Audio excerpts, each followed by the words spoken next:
The machines have taken your children's minds.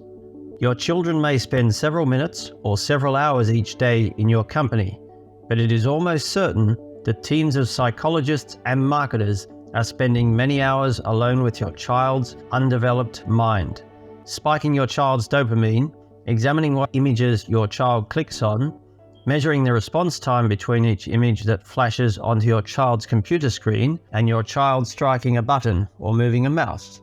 Billions and billions of dollars are poured into the most cutting-edge psychological research into how to meld and shape your child into an obedient little consumer. But wait, your child can't consume if she or he is happy. No, your child needs to be unhappy. Your child has to want something. Your child needs to feel incomplete. Not pretty enough, not popular enough, or too fat.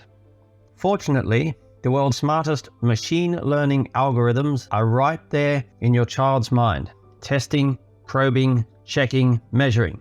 How does your child respond to this image? How about this one? Well, let's try this one. A different color, a different shape, different patterns. Let's try flashing the image at a different speed. Insert a soothing voice, a fast voice, an excited voice, an upbeat voice, a crazy voice. Which one affects your 5-year-old child's mind the most? How many milliseconds did your child wait before clicking, pausing, swiping, or whatever? The algorithm is examining your child's every move. The algorithm demands to know. Let's add up all the time you spend interacting with your child versus all the time the team of psychologists behind the algorithm spent. Did you drive your child to school? Were you having a conversation with your child during the drive? Maybe you were, but was your child's face glued to a screen the whole way? Did your child really spend 30 minutes staring at the screen, only pausing momentarily to answer you? Then perhaps you didn't spend more than a few seconds with your child during the ride, but the algorithms did. How about your conversations in the home? Was your child glued to the screen while carrying a basket of laundry to the machine? Staring at the screen while loading the machine? Staring at the screen while sitting on the bog? Let's go back to the days before algorithms. Even before the invention of television, supermarkets were experimenting with color schemes, patterns, shapes, and music in an attempt to influence people's minds. Shopping centers, too, are designed with the assistance of psychologists. There is a very deliberate attempt to get you out of the real world, out of familiar surroundings, into a dream world, a fantasy place where nothing seems quite real. Decades ago, marketers discovered that playing slower music lowers people's stress levels, lowers inhibitions, lowers blood pressure, and makes people walk slower, making them buy more.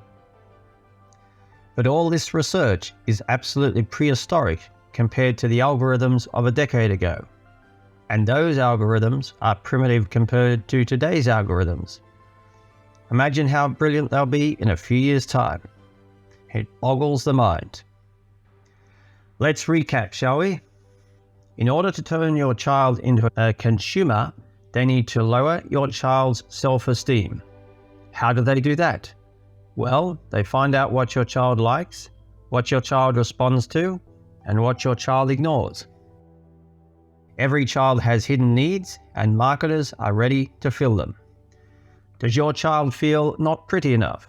Does your child feel that her sister gets all the attention, and she wishes she got more attention herself?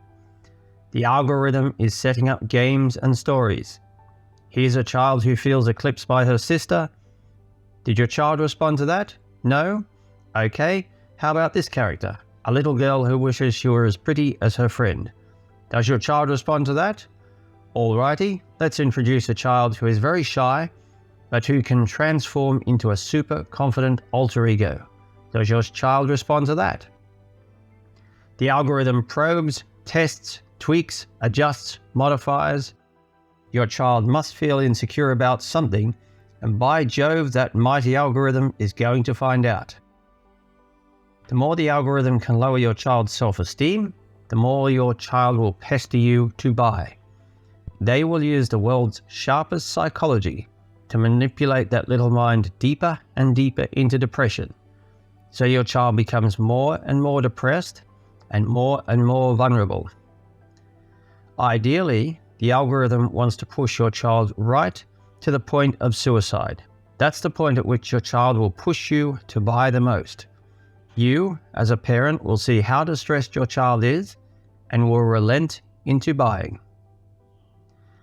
If the algorithm pushes too hard and pushes your child to suicide, it's going to have to consider its next move.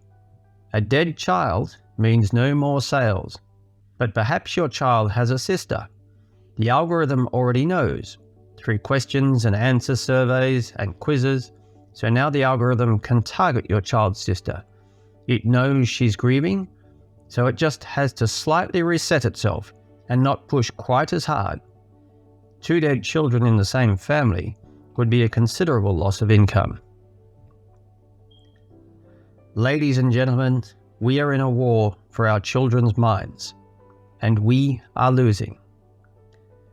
Please, for the sake of your children's minds, switch off, take your children outdoors into the wind and the sunlight, and take back your children's lives. Ladies and gentlemen, thank you so much. My name is William Flynn. I'll be running for the Senate at the next federal election. Please vote for Western values and Western civilization, and let's take back our children's futures.